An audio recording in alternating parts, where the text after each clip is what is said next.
नमस्कार विद्यार्थी मैत्रिणींनो, आज आपण सूक्ष्म अर्थशास्त्र आणि स्थूल अर्थशास्त्राचा परिचय या प्रकरणाच्या सूक्ष्म अर्थशास्त्र आणि स्थूल अर्थशास्त्र या दोन प्रमुख घटकांवर चर्चा करणार आहोत. मागच्या तासिकेमध्ये आपण सूक्ष्म अर्थशास्त्राची ऐतिहासिक वाटचाल आणि स्थूल अर्थशास्त्राची ऐतिहासिक वाटचाल म्हणजे सूक्ष्म अर्थशास्त्राची प्रस्तावना, त्याचा प्रवास, त्याचा उगम, सूक्ष्म अर्थशास्त्राचे प्रवर्तक कोण, त्याचे मार्गदर्शक कोण. उदाहरणार्थ आपण रॅग्नर फ्रिश यांचा परिचय आपण बघितला होता. त्यानंतर रॅग्नर फ्रिशनी लिहिलेला ग्रंथ, त्या ग्रंथामध्ये नमूद केलेला अभ्यास विषय. त्यानंतर सूक्ष्म अर्थशास्त्राची ऐतिहासिक वाटचाल, त्याला इतिहास कशा पद्धतीचं त्याला लाभलेला आहे, आणि स्थूल अर्थशास्त्राची ऐतिहासिक वाटचाल. तर विद्यार्थी मैत्रिणींना आपल्याला आजच्या या तासिकेमध्ये पेज नंबर 2वर या ठिकाणी आपल्याला चर्चा करावयाची आहे. एक हा ब्लॉक दिलेला या ठिकाणी. या ब्लॉकमध्ये थोडी माहिती दिलेली आहे. त्यामध्ये असं म्हटलं गेलेलं आहे की मिल यांच्या सिद्धांतातही राष्ट्रीय उत्पन्न व राष्ट्रीय संपत्ती यांची चर्चा केलेली आहे. म्हणजे जे.एस. मिल नावाचे एक अर्थशास्त्रज्ञ आहेत, ज्यांनी एक सिद्धांत लिहिलेला आहे. त्या सिद्धांतामध्ये त्यांनी राष्ट्रीय उत्पन्न व राष्ट्रीय संपत्ती या संदर्भामध्ये चर्चा केलेली आहे. परंतु त्यांचे समग्रलक्षी विश्लेषण हे सूक्ष्मलक्षी विश्लेषणात मिसळून एकत्र केलेले दिसते. म्हणजे जे.एस. मिलनी जो सिद्धांत लिहिलं, ज्या सिद्धांतामध्ये राष्ट्रीय उत्पन्न व राष्ट्रीय संपत्ती याबाबत चर्चा केली, या राष्ट्रीय उत्पन्न व राष्ट्रीय संपत्तीच्या चर्चेद्वारे त्यांनी जे समग्रलक्षी म्हणजे समग्र म्हणजे संपूर्ण अर्थव्यवस्थेचं जे विश्लेषण केलं, ते विश्लेषण कशाच्या आधारावर केलं? सूक्ष्मलक्षी विश्लेषणाच्या आधारावर. म्हणजे सूक्ष्मलक्षी विश्लेषणाच्या मिश्रणावर किंवा मिश्रणामुळे समग्रलक्षी विश्लेषण आपल्या सिद्धांताद्वारे जे.एस. मिल यांनी मांडलेलं आपल्याला यासमक्ष दिसते. त्यांनी म्हणजे जे.एस. मिल यांनी सूक्ष्मलक्षी आर्थिक विश्लेषणाने 1930च्या जागतिक महामंदीपर्यंत अर्थशास्त्राच्या जगात राज्य केले. म्हणजे 19व्या शतकाच्या पूर्वार्धामध्ये म्हणजे सुरुवातीच्या काळामध्ये, इसवी सन 1900 ते 1930 पर्यंत. कारण 1929-30ला विश्वव्यापी जागतिक महामंदी निर्माण झाली होती. आणि 1930 पर्यंत अर्थात जागतिक महामंदीपर्यंत जे.एस. मिलनी जे लिहिलेला सिद्धांत आहे, त्यांनी जे मांडलेलं सूक्ष्मलक्षी आर्थिक विश्लेषण आहे, त्या आर्थिक विश्लेषणाचं राज्य किंवा त्याची चालती ही जागतिक महामंदीच्या वर्षामध्ये अर्थात 1930 पर्यंत चालू होती. त्यानंतर जागतिक महामंदीनंतर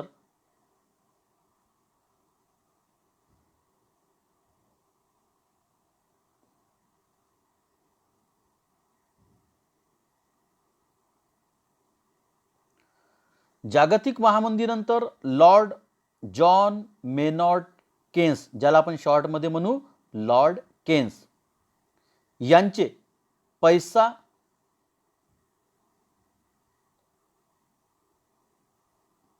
व्याज व रोजगार विषयक सामान्य सिद्धांत हे प्रसिद्ध पुस्तक 1936 मध्ये प्रकाशित झाले. म्हणजे 1930 पर्यंत जोपर्यंत जागतिक महामंदी होती तोपर्यंत सूक्ष्मलक्षी आर्थिक विश्लेषण जे.एस. मिल यांनी मांडले. त्या 1930 पर्यंत जे.एस. मिल यांची वाहवा किंवा चालती होती. आणि 1930च्या पुढे लॉर्ड केन्स नावाचे अर्थशास्त्रज्ञ, ज्यांनी पैसा, व्याज व रोजगार विषयक सामान्य सिद्धांत हे पुस्तक 1936 मध्ये लिहून प्रकाशित केलं. म्हणजे पैसा, व्याज व रोजगार विषयक सामान्य सिद्धांत या पुस्तकाचे निर्माते कोण आहेत? लॉर्ड केन्स यांनी तो पुस्तक कोणत्या वर्षी लिहिलेला आहे? इसवी सन 1936 मध्ये. लॉर्ड केन्स यांनी आर्थिक समस्यांचा अभ्यास समग्रलक्षी विश्लेषण पद्धतीने केला. लक्ष द्यायचं या ठिकाणी.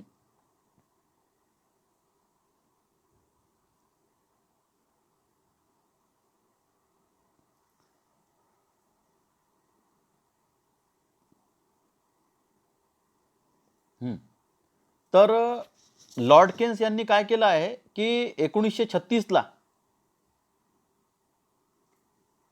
पैसा, व्याज व रोजगार विषयक सामान्य सिद्धांत हा पुस्तक या ठिकाणी प्रकाशित केलेला लिहिलेला आहे. पुस्तक लिहिल्यानंतर त्यांचा जो अभ्यास विषय आहे मुख्यत्वे करून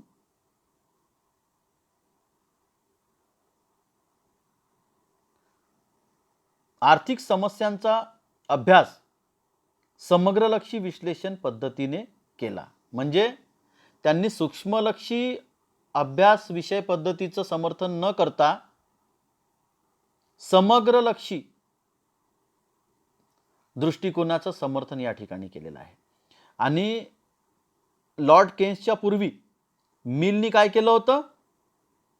सूक्ष्मलक्षी आर्थिक विश्लेषणाचं समर्थन केलं होतं. कोणत्या वर्षी? 1930 ला. लक्ष ठेवण्यासारखा विषय आहे या ठिकाणी. जागतिक महामंदी 1930 पर्यंत जे.एस. मिलनी जे सिद्धांत लिहिला आहे ते सिद्धांत सूक्ष्मलक्षी आर्थिक विश्लेषणावर आधारित होतं. आणि 1936 मध्ये लॉर्ड केन्स यांनी जो ग्रंथ लिहिला आहे, ज्या ग्रंथाचं नाव पैसा, व्याज व रोजगार विषयक सामान्य सिद्धांत, जो 1936 ला प्रकाशित झालं, त्या पुस्तकातलं मुख्य विषय काय होतं? आर्थिक समस्यांचा अभ्यास समग्रलक्षी विश्लेषण पद्धतीने करणे. समग्रलक्षी विश्लेषण पद्धतीने. समग्रलक्षी म्हणजे संपूर्ण अर्थव्यवस्थेचा अभ्यास करणे.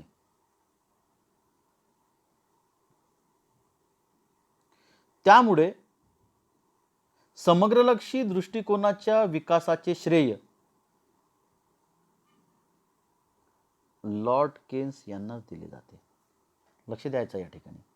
म्हणजे कोणी जर आपल्याला विचारलं की समग्रलक्षी दृष्टिकोन जो आहे, समग्रलक्षी विश्लेषण पद्धत जी आहे, त्याचं विकास करण्याचं श्रेय, त्याचं संशोधन करण्याचं श्रेय जर कुणाला दिलं गेलं पाहिजे तर ते कुणाला देणं आवश्यक आहे? लॉर्ड केन्स यांना, ज्यांनी 1936 मध्ये एक ग्रंथ प्रकाशित केलं होतं. त्या ग्रंथाचं नाव काय होतं? पैसा, व्याज व रोजगार विषयक सामान्य सिद्धांत. तर अशा पद्धतीने या ठिकाणी आपल्याला एक गोष्ट लक्षात येईल की समग्रलक्षी दृष्टिकोन जो आहे, समग्रलक्षी अध्ययन पद्धत जी आहे, समग्रलक्षी अभ्यास विषय जे आहे, ते विकास किंवा विकसित करण्याचं मुख्य श्रेय लॉर्ड केन्स यांना दिल्या जाते. त्यानंतर लॉर्ड केन्स यांच्यानंतर माल्थस, विकसेल, वॉलरा, आयर्विंग फिशर इत्यादी अर्थशास्त्रज्ञांनी स्थूल अर्थशास्त्राच्या विकासात मोलाचे योगदान दिले आहे. बघा, याच्यावर तुम्हाला वस्तुनिष्ठ प्रश्न विचारले जातात या ठिकाणी की लॉर्ड केन्सच्या व्यतिरिक्त आणखी कोणकोणत्या अर्थतज्ञांनी स्थूल अर्थशास्त्राच्या विकासामध्ये मोलाचे योगदान दिलेले आहे? तर त्यामध्ये माल्थस नावाचे अर्थतज्ञ आहे, विक्सेल नावाचे अर्थतज्ञ आहे, वॉलरा नावाचे अर्थतज्ञ आहे, आयर्विंग नावाचे अर्थतज्ञ आहे, फिशर नावाचे अर्थतज्ञ आहेत. म्हणजे लॉर्ड केन्सच्या व्यतिरिक्त माल्थस, विक्सेल, वॉलरा, आयर्विंग फिशर इत्यादी अर्थशास्त्रज्ञांनी स्थूल अर्थशास्त्राच्या विकासामध्ये मोलाचे योगदान दिलेले आहे, असं आपल्याला या ठिकाणी लक्षात येईल. या कॉलम नंतर आपल्याला सूक्ष्म अर्थशास्त्राचा अर्थ यावर आपल्याला चर्चा करावयाची आहे. लक्ष द्या, सूक्ष्म अर्थशास्त्र म्हणजे काय? काय दिलेलं आहे? सूक्ष्म म्हणजे एखाद्या वस्तूचा लहानात लहान भागाचा हिस्सा होय.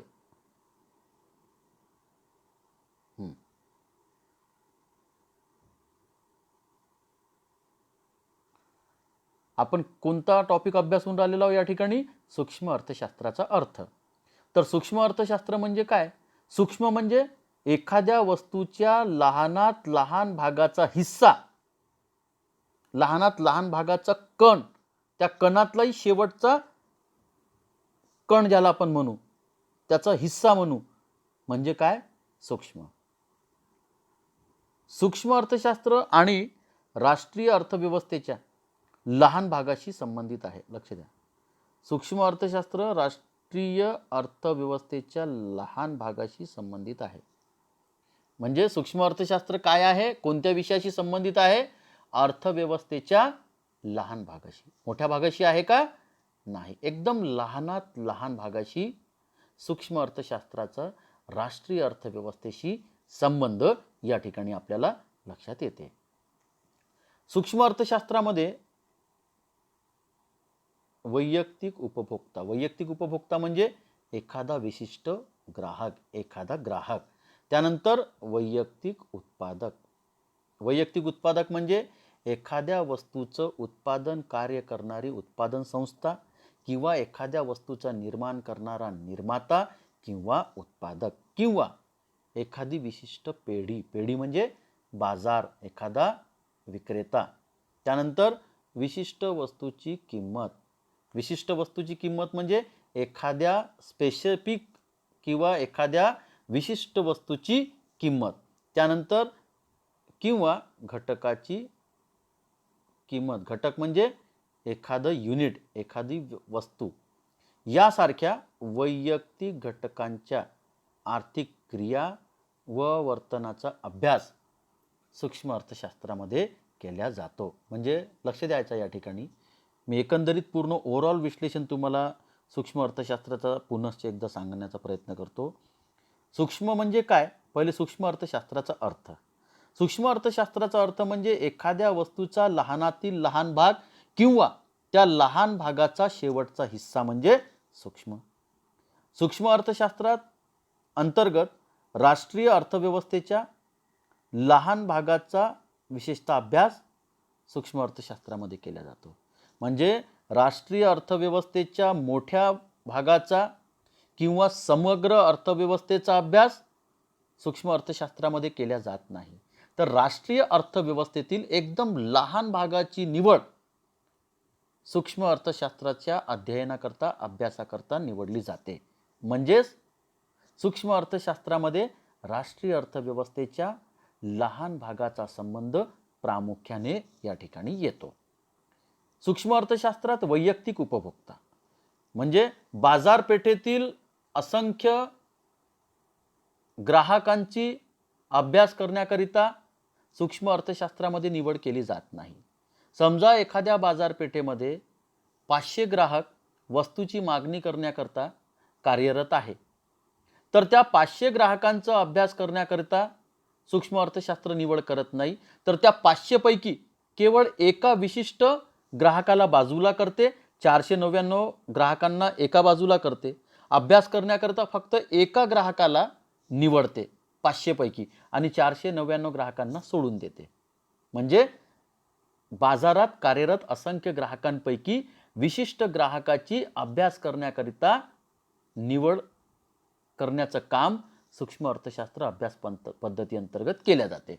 त्यानंतर वैयक्तिक उत्पादक बाजारपेठेमध्ये जसे असंख्य ग्राहक वस्तूची मागणी करण्याकरिता कार्यरत असतात, तसेच वस्तूचं निर्माण करण्याकरिता, वस्तूचं उत्पादन करण्याकरिता, वस्तूची विक्री करण्याकरिता असंख्य विक्रेते, उत्पादक आणि निर्माते सुद्धा कार्यरत असतात.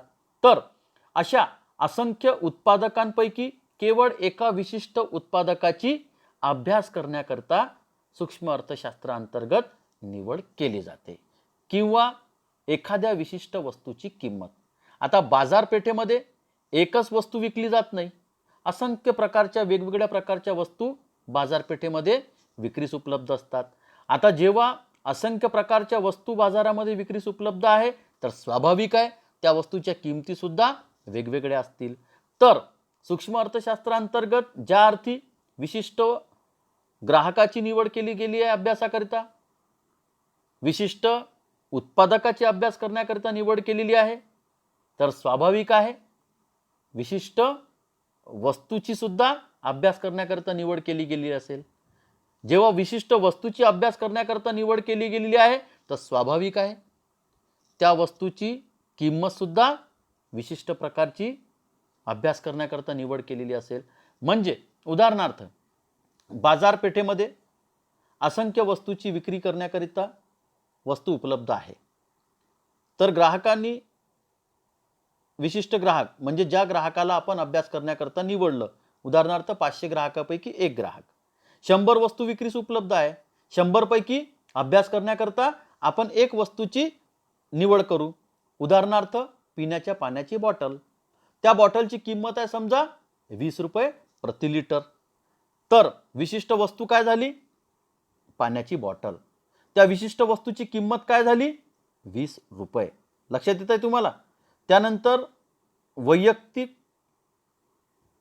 घटकाची किंमत किंवा वैयक्तिक घटकांच्या आर्थिक क्रिया व वर्तनाचा अभ्यास. लक्ष द्या, वैयक्तिक घटकांच्या आर्थिक क्रिया. वैयक्तिक घटकांच्या आर्थिक क्रिया म्हणजे ज्या ग्राहकाची अभ्यास करण्याकरिता सूक्ष्म अर्थशास्त्र पद्धती अंतर्गत आपण निवड केलेली आहे, तो काम काय करतो, काम केल्यानंतर त्याला वेतन किती मिळते, वेतन प्राप्त झाल्यानंतर त्याचा खर्च किती आहे, तो कोणकोणत्या वस्तूंवर खर्च करतो, त्याची खर्च केल्यानंतर उर्वरित रकमेची बचत किती आहे, तो बचतीचं भांडवल म्हणून उपयोग कशासाठी करतो, या सर्व गोष्टींचा इत्थंभूत माहिती आणि अभ्यास सूक्ष्म अर्थशास्त्र अभ्यास पद्धतीमध्ये केला जातो. म्हणजेच ग्राहकांच्या एकंदरीत सर्वच आर्थिक क्रियांवर, त्यांच्या वर्तनावर, त्यांच्या वागणुकीवर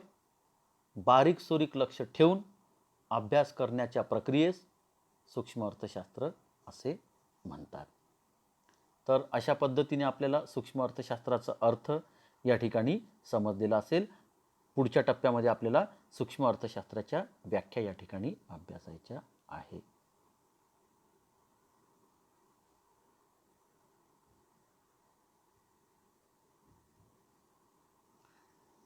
सूक्ष्म अर्थशास्त्राच्या व्याख्या. लक्ष द्या, यापूर्वी सूक्ष्म अर्थशास्त्राच्या काही महत्त्वाच्या व्याख्या आपण अभ्यासल्या आहेत.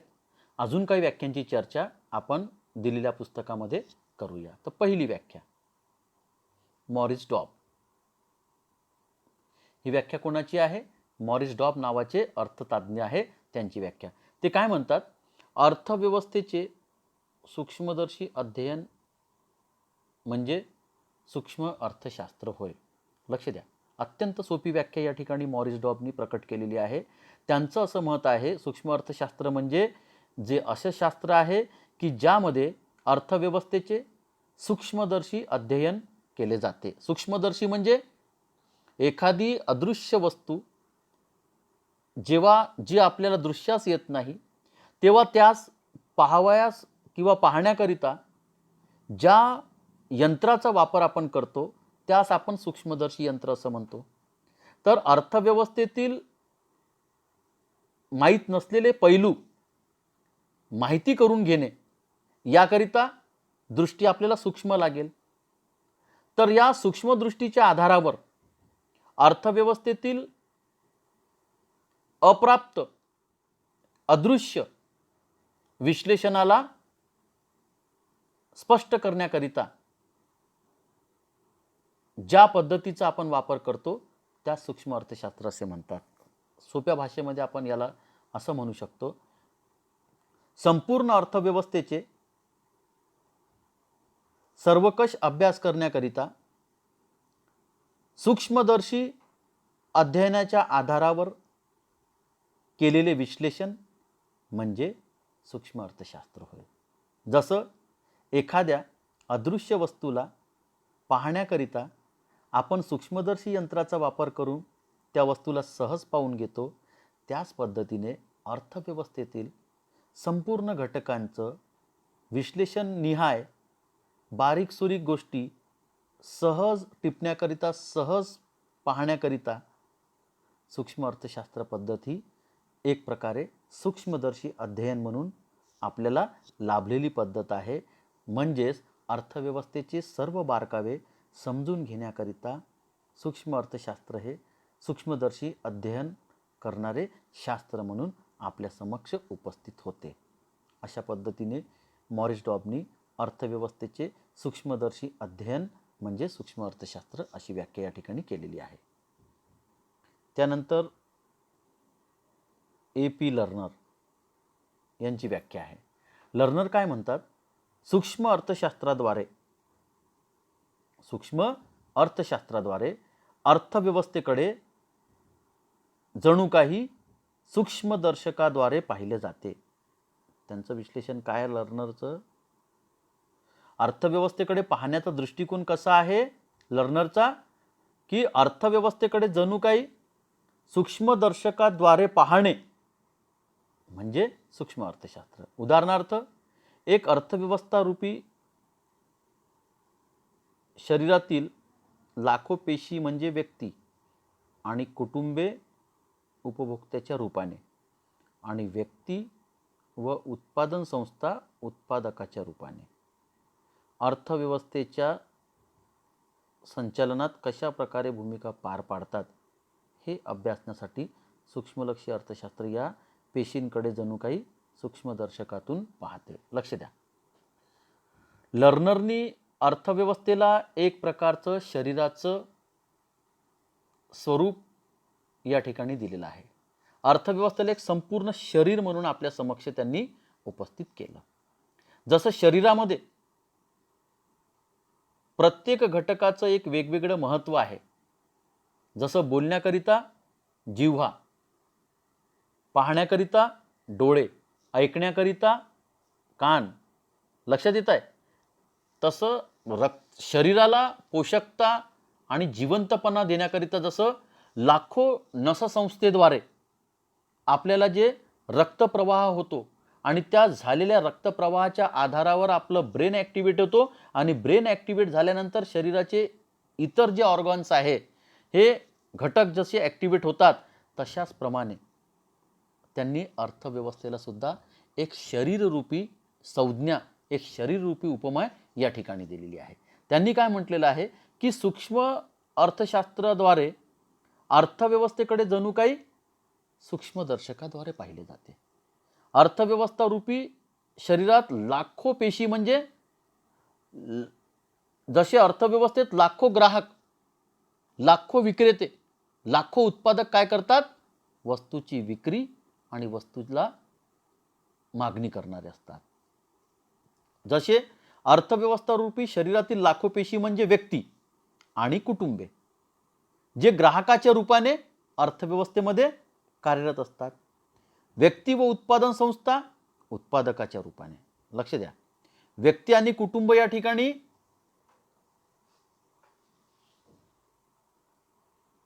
ग्राहकाच्या रूपामध्ये. लक्ष द्या, या ठिकाणी अर्थव्यवस्था रूपी हे शरीर आहे. या शरीरात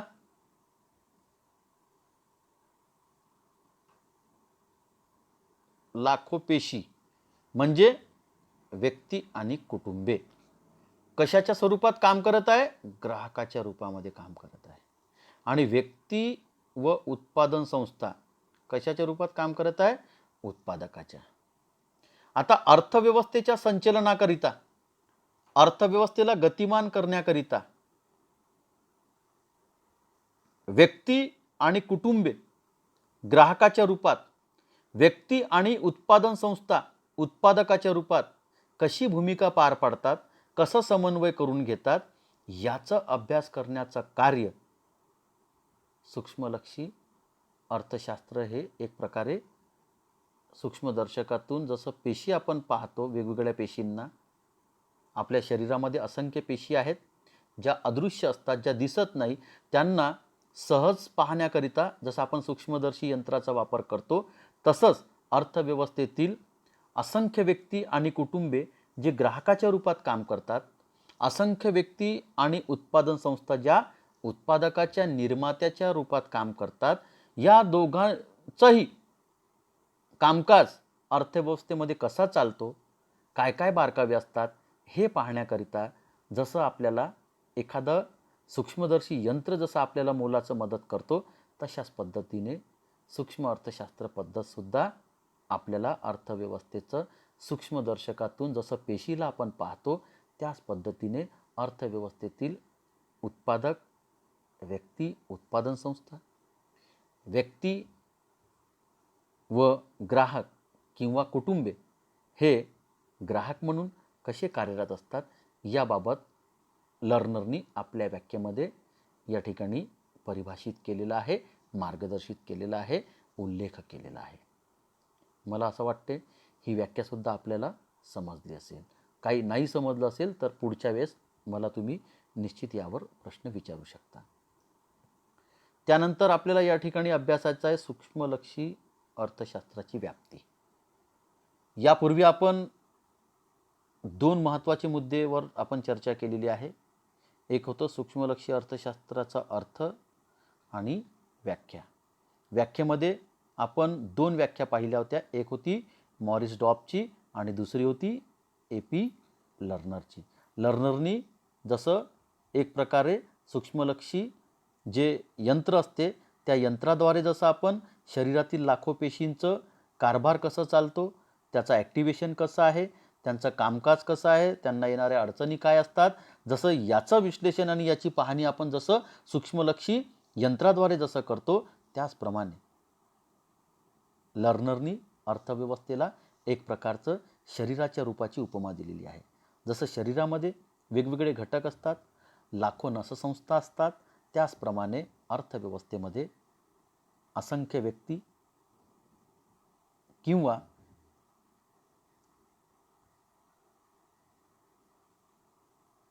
उपभोक्ता ग्राहक म्हणून काम करत आहेत आणि कुटुंबीय आणि व्यक्ती ग्राहक म्हणून काम करत आहे आणि व्यक्ती आणि उत्पादन संस्था हे उत्पादक म्हणून काम करत आहे. उत्पादकांची भूमिका अर्थव्यवस्थेमध्ये काय असते, कशी असते, ग्राहकांची भूमिका अर्थव्यवस्थेमध्ये काय असते, कशी असते, याचं बारीकसुरीक गोष्टींवर लक्ष देऊन त्याचं अध्ययन आणि अभ्यास करण्याचं काम ज्या शास्त्राद्वारा केले जाते त्याला सूक्ष्मलक्षी अर्थशास्त्र किंवा सूक्ष्म अर्थशास्त्र असे म्हणतात. अशी व्याख्या AP लर्नर यांनी या ठिकाणी केलेली आहे. आता आपल्याला नवीन टॉपिकवर जायचं आहे. या ठिकाणी सूक्ष्मलक्षी अर्थशास्त्राची व्याप्ती एक तक्ता दिलेला आहे, म्हणजे यावर स्वतंत्र प्रश्न तुम्हाला विचारला जाईल. सूक्ष्मलक्षी अर्थशास्त्राची व्याप्ती सविस्तर लिहा. तर एक तक्ता या ठिकाणी जो दिलेला आहे या तक्त्याला आपण नीट समजून घेऊया. याला काय नाव दिलेलं आहे, टायटल, याचं मुख्य टायटल काय आहे, सूक्ष्मलक्षी अर्थशास्त्राची व्याप्ती. ठीक आहे, हे झालं मुख्य टायटल. त्याला 3 पार्ट दिलेला आहे. हा पहिला,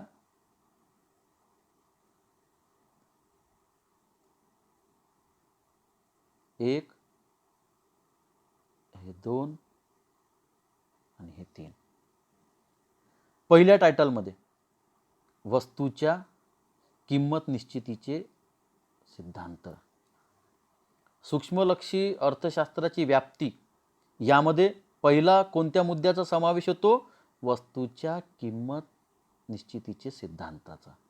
म्हणजे सूक्ष्मलक्षी अर्थशास्त्राची व्याप्ती मध्ये पहिला मुद्दा काय येतो, वस्तूच्या किमती कशा ठरतात या सिद्धांताचा अभ्यास सूक्ष्मलक्षी अर्थशास्त्राच्या व्याप्ती अंतर्गत येतो.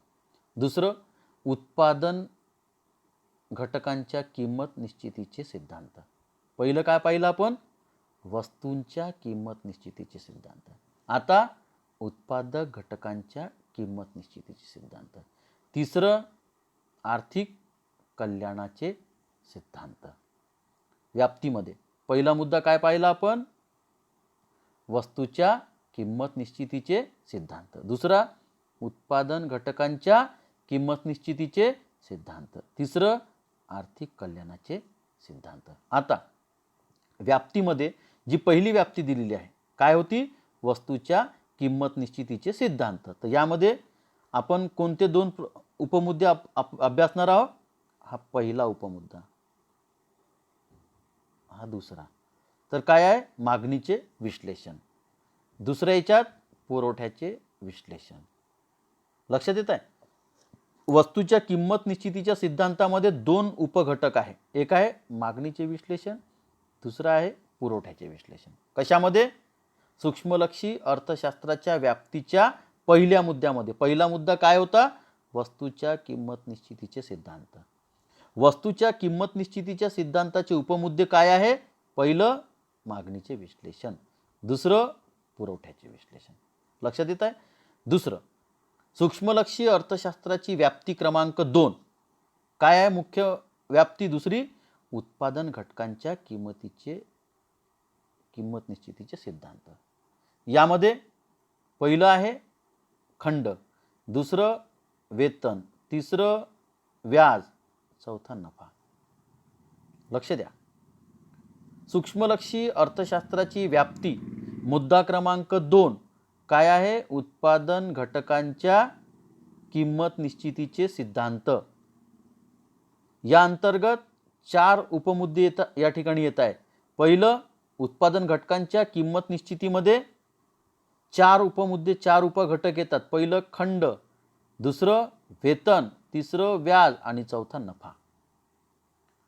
आर्थिक कल्याणाच्या सिद्धांतामध्ये पहिला मुद्दा आर्थिक कल्याणाच्या सिद्धांतात उत्पादन क्षेत्रातील कार्यक्षमता, दुसरं उपभोग क्षेत्रातील कार्यक्षमता, तिसरं एकूण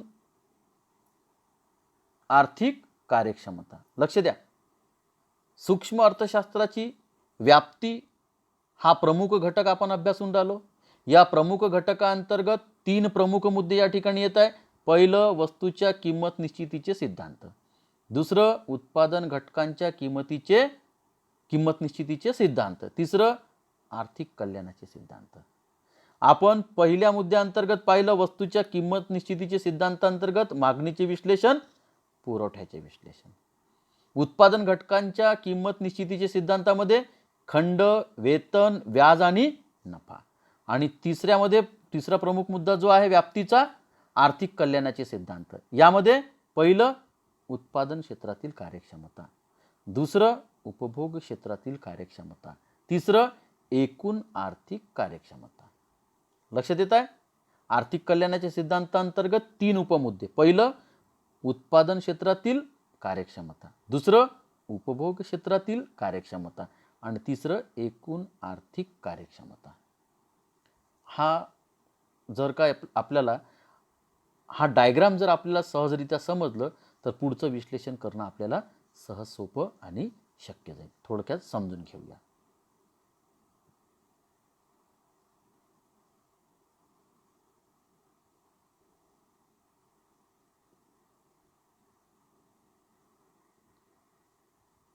पहिलं काय पाहिलं होतं आपण? वस्तूच्या किंमत निश्चितीचे सिद्धांत. हे इकडे वस्तूच्या किंमत निश्चितीचे सिद्धांताचे विश्लेषण. लक्ष द्या. वस्तूच्या किंमत निश्चितीचे सिद्धांत. वैयक्तिक वस्तूंच्या किमती बाजारपेठेतील मागणी व पुरवठ्याने निश्चित केल्या जातात. लक्ष द्या. बाजारपेठेत वैयक्तिक वस्तूंच्या किमती कशा ठरतात? बाजारातील मागणी व पुरवठ्याने निश्चित केल्या जातात. लक्ष द्या. म्हणजे बाजारपेठेत वस्तूची किंमत कशी निश्चित केली जाते? वैयक्तिक वस्तूच्या बाजारातील मागणी व बाजारातील पुरवठ्याच्या द्वारे त्यांच्या समन्वयाने वस्तूची किंमत ठरत असते. सूक्ष्म अर्थशास्त्र मागणी विश्लेषणाशी संबंधित आहे. सूक्ष्म अर्थशास्त्राचा संबंध कशाशी आहे? मागणीच्या विश्लेषणाशी. ते वैयक्तिक उपभोक्त्याचे, उपभोक्ता म्हणजे ग्राहक, वैयक्तिक उपभोक्त्याचे वर्तन आणि वैयक्तिक उत्पादकाचे वर्तन म्हणजे वैयक्तिक उत्पादकाच्या वर्तनाशी संबंधित आहे. लक्ष द्या. वस्तूच्या किंमत निश्चितीच्या सिद्धांतांतर्गत आपण या ठिकाणी विश्लेषण पाहतो आहे. वैयक्तिक वस्तूच्या किंमती बाजारपेठेतील मागणी व पुरवठ्याच्या द्वारे निश्चित केली जाते. हे या ठिकाणी आपल्याला समजून घ्यायचं आहे. वस्तूच्या किंमत निश्चितीच्या सिद्धांतांतर्गत आपण मुद्दा पाहून राहिलेलो आहे. वैयक्तिक वस्तूच्या किमती बाजारपेठेत कशा ठरतात? बाजारातील मागणी व पुरवठ्याने निश्चित केल्या जातात. काय आहे मुख्य मुद्दा? हे बाजारातील मागणी व पुरवठा. काय होते याद्वारे? वस्तूची किंमत निश्चित होते. सूक्ष्म अर्थशास्त्रात मागचा संबंध कशाशी येतो? मागणीच्या विश्लेषणाशी, पुरवठ्याच्या विश्लेषणाशी नाही. सूक्ष्म अर्थशास्त्राचा संबंध कशाशी येतो? मागणीच्या विश्लेषणाशी.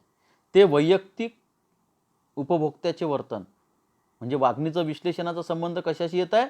वैयक्तिक उपभोक्त्याचे वर्तन, म्हणजे त्याचा स्वभाव, त्याचा हावभाव, त्याची हालचाल, त्याचा गुणधर्म, त्याचं वर्तन बाजारात वस्तूच्या बाबतीत कसं आहे, एखाद्या विशिष्ट ग्राहकाचं, त्याचा अभ्यास करते. वैयक्तिक उत्पादकाचे वर्तन म्हणजे वैयक्तिक उत्पादकाच्या वर्तनाशी संबंध आहे. सामूहिक उत्पादकाच्या किंवा सामूहिक ग्राहकाच्या वर्तनाशी सूक्ष्म अर्थशास्त्राचा संबंध आहे का? नाही. वैयक्तिक उत्पादक किंवा वैयक्तिक उपभोक्ता त्याच्या वर्तनाशी सूक्ष्म अर्थशास्त्राचा संबंध आहे. अर्थात वैयक्तिक उत्पादकाच्या, वैयक्तिक ग्राहकाच्या वर्तनाच्या आधारावर सुद्धा वस्तूची किंमत निश्चित होत असते. वस्तूची किंमत निश्चित होण्यामध्ये बाजारातील मागणी व पुरवठ्याच्या सहाय्याने वस्तूची किंमत निश्चित केली जाते. म्हणजे ज्यावेळी ज्या घटकेला अर्थात ज्या क्षणाला बाजारातील मागणी व पुरवठा यांचा समन्वय होतो तेव्हा बाजारात त्या वस्तूची किंमत ठरते किंवा निश्चित होते. उदाहरणार्थ, एखाद्या विक्रेत्याने एखाद्या वस्तूची उत्पादन करण्याकरिता त्याला 9 रुपये खर्च आलं. उदाहरणार्थ, एखादा पेन आहे, त्या पेनच्या निर्मात्याला, त्या कंपनीला त्या पेनच्या निर्माणाकरिता 9 रुपये खर्च आलं आणि उत्पादन खर्च वजा जाता स्वाभाविक आहे तो थोडी अधिक किंमत त्या वस्तूला आकारेल. म्हणजे त्यांनी 10 रुपये वस्तूची त्याची किंमत ठेवली. त्या पेनची किंमत किती रुपये ठेवली? 10 रुपये. त्याला उत्पादन करण्याकरिता, निर्माण करण्याकरिता किती रुपये खर्च आलं होतं? 9 रुपये. अर्थात त्यांनी 10 रुपये किंमत ठेवली, याचा अर्थ 1 रुपये त्यांनी काय ठेवला आहे? नफ्याची मात्रा त्या ठिकाणी केलेली आहे. म्हणजे जेव्हा एखाद्या विक्रेत्याने विशिष्ट वस्तूला अर्थात पेनला, विशिष्ट ग्राहकाला म्हणजे ज्याला पेनची आवश्यकता आहे, जो पेनची मागणी करत आहे तो ग्राहक, आलं लक्षात? उत्पादन खर्च वजा जाता म्हणजे उत्पादन खर्च किती होतं? 9 रुपये. किंमत किती आकारली आहे त्यांनी? 10 रुपये. अर्थात 1 रुपये प्रॉफिट ऑफ मार्जिन त्यांनी या ठिकाणी ठेवलेली आहे. आलं लक्षात? जेव्हा एखादा उत्पादक त्यांनी तयार केलेल्या पेनला 10 रुपये किंमत आकारून ती पेन बाजारात विक्रीस उपलब्ध करतो आणि ज्या ग्राहकाला लिखाण कामाकरिता पेनची आवश्यकता आहे तो 10 रुपयामध्ये ती पेन विकत घ्यायला तयार आहे. अर्थात या प्रक्रियेमध्ये वस्तूची विक्री करणारा विक्रेता जो आहे त्यांनी आकारलेली 10 रुपये किंमत जी आहे ती त्याला मान्य आहे.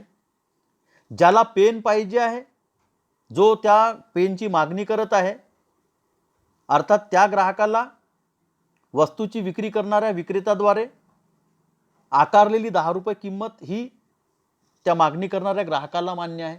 म्हणजे विक्रेत्याने आकारलेली 10 रुपये किंमत मागणी करणाऱ्या ग्राहकाला सुद्धा मान्य आहे. म्हणजे या ठिकाणी देवाण आणि घेवाणाचे व्यवहार सुरू झाले, म्हणजे प्रक्रिया या ठिकाणी संपन्न होत आहे. म्हणजे वस्तूची देवाण केलेली आहे त्या विक्रेत्याने आणि 10 रुपयाची घेवाण केलेली आहे. आलं लक्षात? अर्थात या ठिकाणी दोघांनाही 10 रुपये ही जी किंमत आहे त्या पेनची मान्य आहे.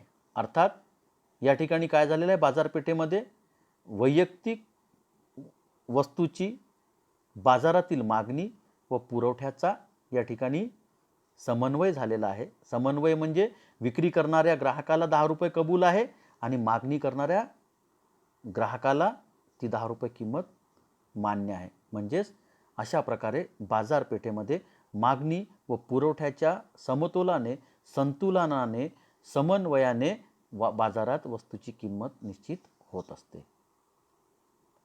हे सगळं जे प्रकार आहे सूक्ष्म अर्थशास्त्राच्या व्याप्ती अंतर्गत येईल. त्यानंतर आहे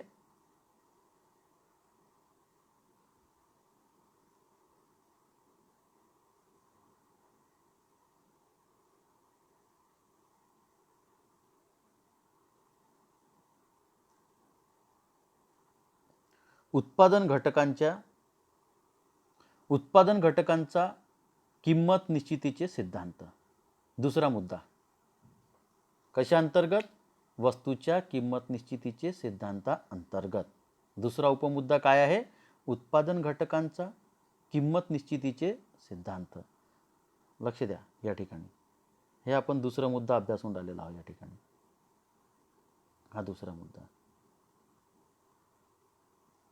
येत आहे लक्षात. हा वस्तूच्या किंमत निश्चितीचे सिद्धांत हा पहिला पाहिला आपण.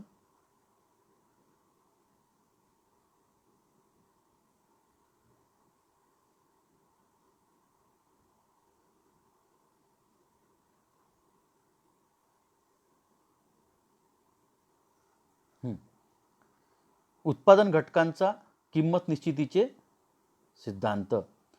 लक्ष द्या, सूक्ष्म अर्थशास्त्रात भूमी, श्रम, भांडवल, संयोजक हे 4 घटक जोपर्यंत उत्पादन प्रक्रियेमध्ये सहभागी होत नाही तोपर्यंत उत्पादन प्रक्रिया संपन्न होत नाही, उत्पादन प्रक्रिया सुरू होत नाही, तेही समाप्तही होत नाही.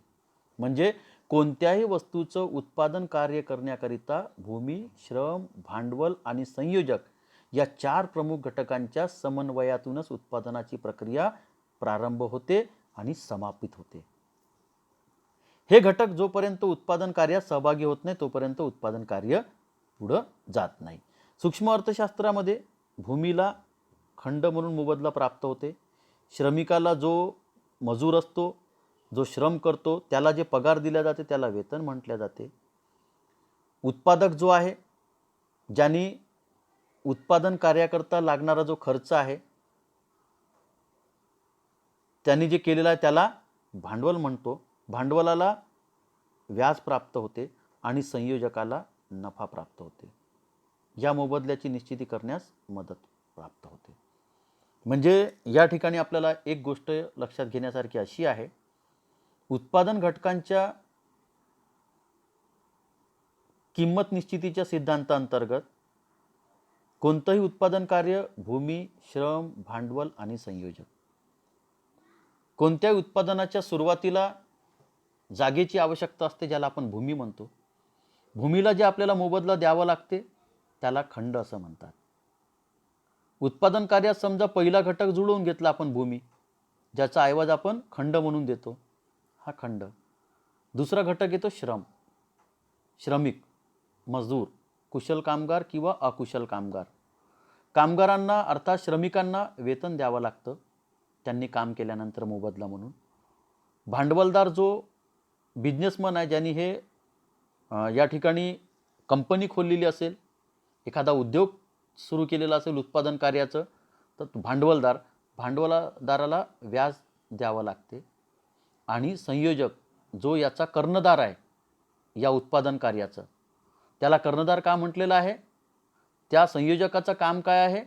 आपलं कौशल्य पणाला लावून, आपल्या सद्विवेक बुद्धीचा वापर करून भूमी, श्रम आणि भांडवलाचं पुरेपूर योग्यरित्या वापर करून उत्पादन कार्य घडवून आणणे.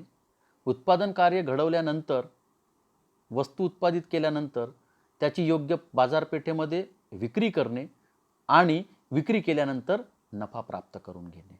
म्हणजे संयोजकाला या सगळ्या कौशल्याचा ऐवज म्हणून नफा प्राप्त होते. तिसरा मुद्दा आपण व्याप्ती अंतर्गत पाहून राहिलेलो आहोत, आर्थिक कल्याणाचे सिद्धांत.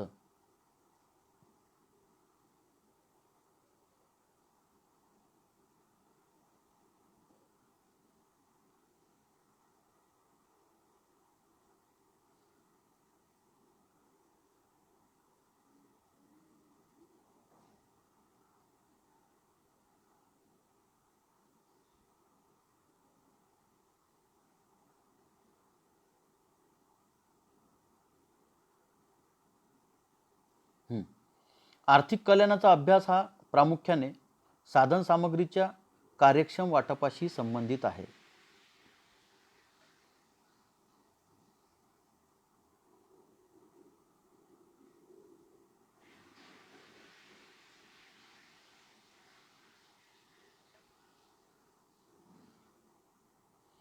आर्थिक कल्याणाचे सिद्धांत. आर्थिक कल्याणाचा अभ्यास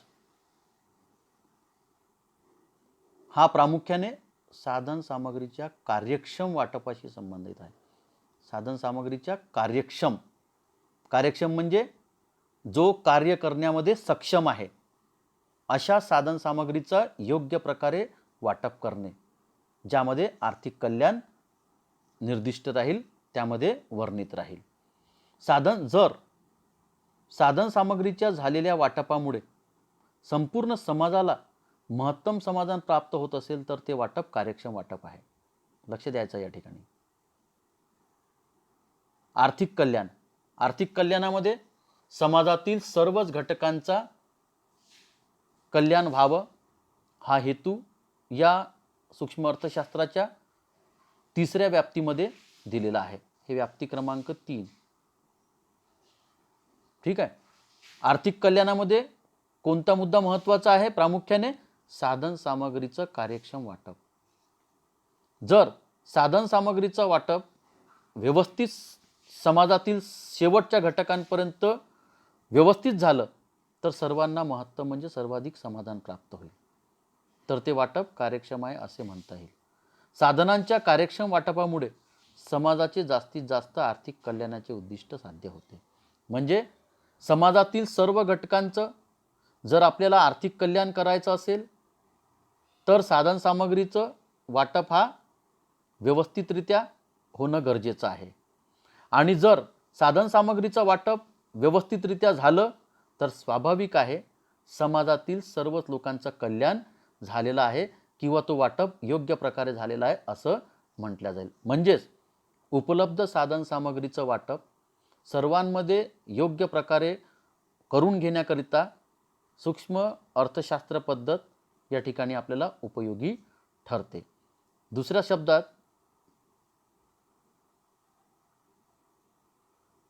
आर्थिक कार्यक्षमतांचा अभ्यास यात होतो. आर्थिक कार्यक्षमताचा विचार 3 प्रकारे होतो. या ठिकाणी एक आहे उत्पादन क्षेत्रातील कार्यक्षमता, उपभोग क्षेत्रातील कार्यक्षमता आणि एकूण आर्थिक कार्यक्षमता. लक्षात येत आहे? म्हणजे आर्थिक कल्याणाचे सिद्धांत या ठिकाणी साधारणतः 3 प्रकारे आपल्याला पाहायचे आहे. पहिला आहे उत्पादन क्षेत्रातील कार्यक्षमता, दुसरं उपभोग क्षेत्रातील कार्यक्षमता आणि तिसरं आहे एकूण आर्थिक कार्यक्षमता. आपण याचं विश्लेषण पुढच्या तासिकेमध्ये पाहणार आहोत. आज आपण ज्या ज्या मुद्द्यांवर चर्चा केलेली आहे, मला विश्वास आहे की आपल्याला हे सगळे मुद्दे व्यवस्थित समजले असेल. ज्या मुद्द्यामध्ये आपल्याला समजलं नसेल नक्कीच आपण पुढच्या ऑनलाईन तासिकेमध्ये मला कळवा की सर आम्हाला हा उपमुद्दा, हा मुद्दा, हा घटक आणि हा उपघटक समजलेला नाही आहे. आपण व्हॉइस मेसेजद्वारे किंवा SMS द्वारे सुद्धा व्हॉट्सॲपवर मला आपण आपली प्रतिक्रिया देऊ शकता. धन्यवाद.